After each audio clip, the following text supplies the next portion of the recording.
സ്വാഗതം. ഇറാനെ യുദ്ധക്കളത്തിലേക്ക് നയിച്ച, ഇറാനിൽ സംഘർഷം സൃഷ്ടിച്ച അമേരിക്കയ്ക്കെതിരെ കടുത്ത നിലപാടുമായി ഇപ്പോൾ ഇറാൻ എത്തുന്നു എന്നുള്ളതാണ്. പശ്ചിമേഷ്യയിൽ അസമാധാനം വിതച്ച അമേരിക്കയ്ക്കെതിരെ ഇറാൻ കടുത്ത നിലപാടെടുക്കുന്നു. ഇപ്പോൾ ഈ ഘട്ടത്തിൽ ഇറാന്റെ പ്രതിരോധ അവകാശവാദങ്ങൾ ട്രംപിന്റെ കാലാവധി തീരുന്നതുവരെ യുദ്ധം നീട്ടും എന്നുള്ളതാണ്. എന്തായാലും ട്രംപിന്റെ പ്രസിഡൻഷ്യൽ കാലാവധി തീരും വരെ ഈ യുദ്ധം നീട്ടും എന്ന് ഇറാൻ ഉറപ്പിച്ചു പറയുകയാണ്. ഇറാൻ അതിന് തയ്യാറായിരിക്കും.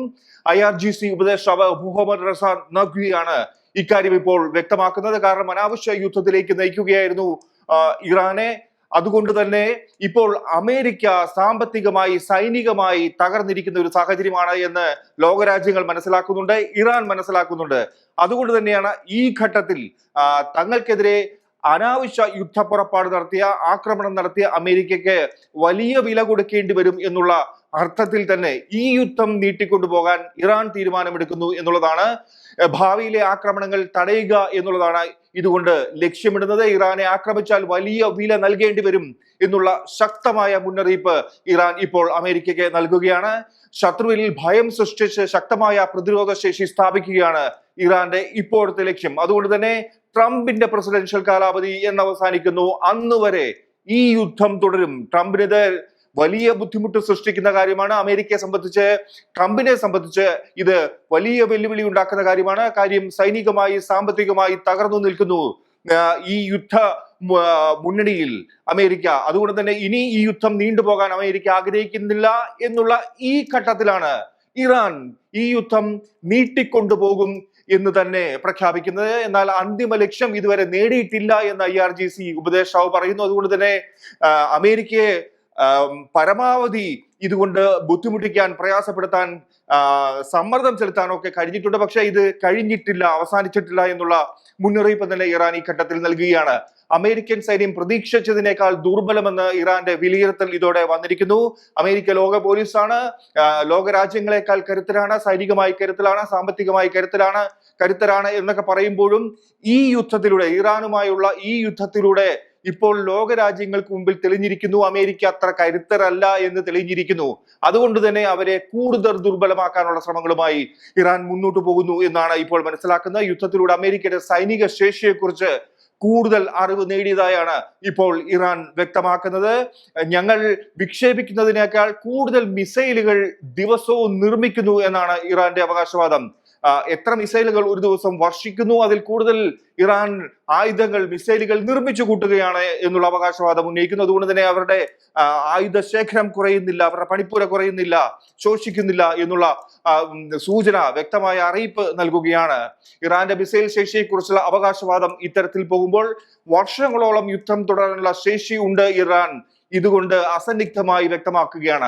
വിവിധ കേന്ദ്രങ്ങളിൽ മിസൈൽ നിർമ്മാണം തുടരാനാകും എന്നാണ് ഇപ്പോൾ ഇറാൻ വ്യക്തമാക്കുന്നത്. ഒരിടത്തല്ല, രാജ്യത്തിന്റെ പലയിടത്തായി മിസൈൽ നിർമ്മാണം നടക്കുന്നു. മിസൈലുകൾ തീർന്നാലും ഇറാൻ കൂടുതൽ അപകടകാരിയാകും എന്നുള്ള മുന്നറിയിപ്പ് തന്നെ നൽകുന്നു. അത് ഏതളവോളം, ഏതർത്ഥത്തിൽ പോകും എന്ന് ഈ ഘട്ടത്തിൽ ഇറാൻ വ്യക്തമാക്കുന്നില്ല. എന്തായാലും മിസൈലുകൾ തീർന്നാൽ ഒരുപക്ഷെ അടുത്ത ആയുധമുറകളിലേക്ക് ഇറാൻ കടക്കും എന്നുള്ള മുന്നറിയിപ്പാണ്, വെല്ലുവിളിയാണ്, ഭീഷണി തന്നെയാണ് ഇറാൻ ഈ ഘട്ടത്തിൽ മുഴക്കുന്നത്. അമേരിക്കയുടെ ലോകമെമ്പാടുമുള്ള സാമ്പത്തിക താല്പര്യങ്ങൾ ലക്ഷ്യമാക്കും എന്നുള്ള സൂചന ഇറാൻ ഇതോടെ നൽകുകയാണ്. അമേരിക്കയുടെ ആയിരക്കണക്കിന് സാമ്പത്തിക താല്പര്യങ്ങൾ നശിപ്പിക്കാനാകും. അതായത് ലോകമെമ്പാടും വിവിധ രാജ്യങ്ങളിൽ പടർന്നു കിടക്കുന്ന അമേരിക്കയുടെ സാമ്പത്തിക താല്പര്യങ്ങൾ, നിക്ഷേപങ്ങൾ നശിപ്പിക്കാനാകും എന്നുള്ളതാണ് ഇറാൻ വ്യക്തമായി നൽകുന്ന അറിയിപ്പ്. എന്തായാലും ഏറ്റവും വലിയ സൈന്യത്തെ ഞങ്ങൾ നേരിട്ടു എന്ന് പറയുന്നു. ലോകരാജ്യങ്ങൾക്ക് മുമ്പിൽ ഇതൊരു ഞെട്ടിക്കുന്ന വസ്തുതയായി നിലനിൽക്കുന്നു എന്ന് ഇറാൻ മനസ്സിലാക്കുകയാണ്, ലോകരാജ്യങ്ങൾ മനസ്സിലാക്കുകയാണ്.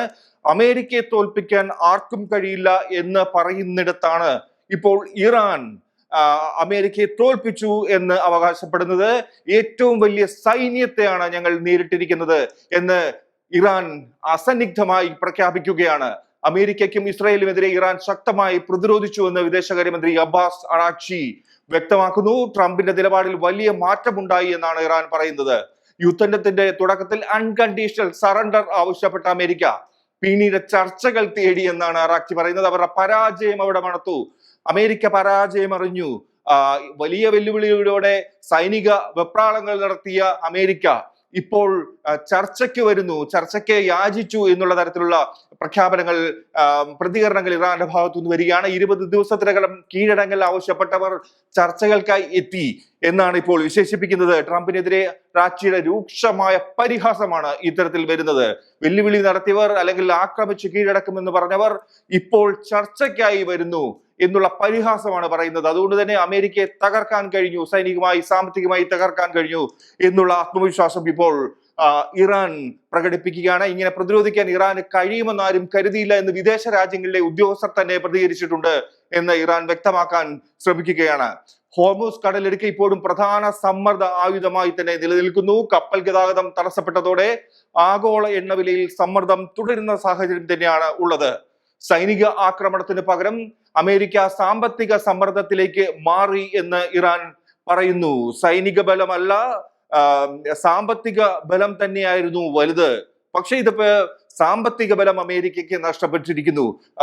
അമേരിക്കയുടെ ആയുധങ്ങൾ തീർന്നു എന്നുള്ള ആക്ഷേപം അല്ലെങ്കിൽ ചില സൂചനകൾ തന്നെ നേരത്തെ വാർത്താ മാധ്യമങ്ങൾ പുറത്തുവിട്ടിരുന്നു. എന്നാൽ അതൊന്നുമില്ല, അമേരിക്കയുടെ ആയുധങ്ങൾ തീർന്നിട്ടില്ല എന്ന് തന്നെ അമേരിക്ക വ്യക്തമാക്കാൻ ശ്രമിച്ചപ്പോഴും ഇപ്പോൾ മറ്റൊരു വിധത്തിൽ സാമ്പത്തികമായി തറപറ്റിക്കാനുള്ള ഇറാന്റെ ശ്രമങ്ങൾ വിജയം കണ്ടിരിക്കുന്നു എന്നുള്ളതാണ് ഇപ്പോൾ അവർ ഉറക്കെ പ്രഖ്യാപിക്കുന്നത്. അമേരിക്കയുടെ സഫക്കേറ്റിംഗ് തന്ത്രത്തെ പരിഹസിക്കുന്നു ഇറാൻ.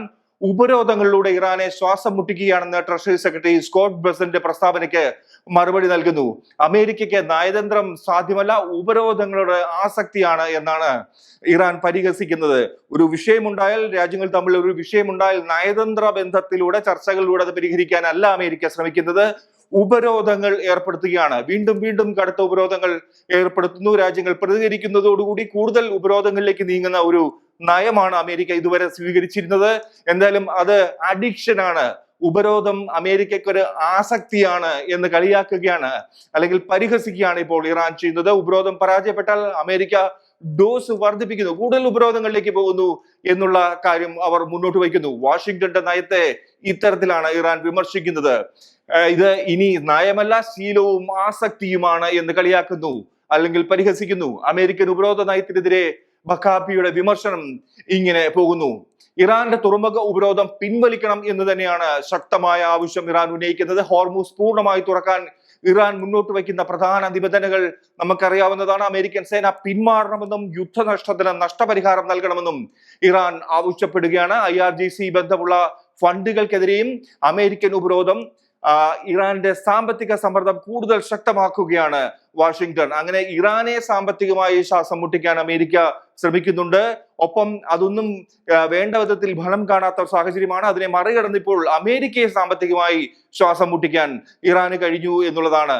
അങ്ങനെയാണ് ഇപ്പോൾ യുദ്ധത്തിൽ നിന്ന് ഓടി രക്ഷപ്പെടാൻ പോകുന്ന ട്രംപിനെ, അല്ലെങ്കിൽ ചർച്ചകളിലൂടെ തയ്യാറായി യുദ്ധം അവസാനിപ്പിക്കാൻ പോകുന്ന ട്രംപിനെ ഗത്യന്തരമില്ലാതെ ചർച്ച അവസാനിപ്പിക്കാൻ ശ്രമിക്കുന്ന ട്രംപിനെ പരിഹസിച്ച്, ഇല്ല ഞങ്ങൾ പിന്നോട്ടില്ല, ട്രംപിന്റെ പ്രസിഡൻഷ്യൽ കാലാവധി തീരും വരെ ഈ ഒരു യുദ്ധം തുടരും എന്ന് ഇറാൻ അസന്നിഗ്ധമായി പ്രഖ്യാപിക്കുന്നത്. അമേരിക്കയ്ക്ക് സൈനികമായും സാമ്പത്തികമായും വലിയ വില നൽകേണ്ടി വരുമെന്ന് ടെഹ്റാൻ ഇതുവഴി മുന്നറിയിപ്പുകയാണ്. നോക്കുക, അനാവശ്യമായ പ്രശ്നങ്ങളിലേക്ക്, പ്രതിസന്ധികളിലേക്ക് വലിച്ചിഴക്കുകയായിരുന്നു പശ്ചിമേഷ്യയെ ആകെ തന്നെ എന്ന് പറയാം. അമേരിക്ക അത് തന്നെയാണ് കാട്ടിക്കൂട്ടിയത്. എന്തായാലും ഇറാന് മേൽ ആക്രമണം അഴിച്ചുവെച്ചു. ഹോർമൂസ് കടലിടുക്കിൽ പ്രശ്നങ്ങൾ ഉണ്ടാക്കി, പ്രതിസന്ധി ഉണ്ടാക്കി. അത് ഗതാഗത മാർഗത്തെ വലച്ചു. ഒപ്പം സാമ്പത്തിക പ്രതിസന്ധി, എണ്ണ ഇറക്കുമതി കയറ്റുമതി എല്ലാം വലച്ചു. വിവിധ ലോക രാജ്യങ്ങളെ തന്നെ ഒരു വലച്ച സാഹചര്യത്തിൽ ഇറാന് കടുത്ത നാശമുണ്ടാകും എന്നുള്ള തരത്തിൽ അമേരിക്കയുടെ ഉപരോധവും മറ്റും ഏർപ്പെടുത്തി ശ്വാസം മുട്ടിക്കാനുള്ള ശ്രമം ഒക്കെ ഇപ്പോൾ ഇല്ലാതായിരിക്കുന്നു എന്ന് വേണം കരുതാൻ. അമേരിക്ക ചർച്ചയ്ക്ക് തന്നെ മുൻകൈ എടുക്കുന്നു. എന്നാൽ ഇറാൻ അതിനോട് ഇപ്പോഴും കടുത്ത നിലപാട് സ്വീകരിക്കുന്നു എന്നുള്ളതാണ്. തങ്ങൾ മുന്നോട്ട് വയ്ക്കുന്ന കാര്യങ്ങൾ, നാശനഷ്ടത്തിന് നഷ്ടപരിഹാരം തരണം, അമേരിക്കയുടെ എല്ലാ തരത്തിലുള്ള ഉപരോധങ്ങളും എടുത്തു മാറ്റണം, ഇറാന്റെ മേൽ ഇനി അമേരിക്കയ്ക്ക് അല്ലെങ്കിൽ മറ്റ് ലോകരാജ്യങ്ങൾക്ക് ഇറാനെ തൊടാൻ കഴിയാത്ത വിധത്തിലുള്ള മുന്നൊരുക്കങ്ങൾ നടത്തണം, അല്ലെങ്കിൽ അത്തരത്തിലുള്ള എല്ലാ മാർഗങ്ങളും അവിടെ സൃഷ്ടിക്കപ്പെടണം എന്നുള്ള ആവശ്യമാണ് ഇറാൻ മുന്നോട്ട് വയ്ക്കുന്നത്. എന്തായാലും ഈ യുദ്ധത്തിൽ നിന്ന് ഇനിയും ട്രംപിന് ഓടി ഒളിക്കാനാവില്ല. യുദ്ധം തുടങ്ങി വെച്ചവരെ വെറുതെ വിടാൻ ഇനിയും താല്പര്യമില്ല.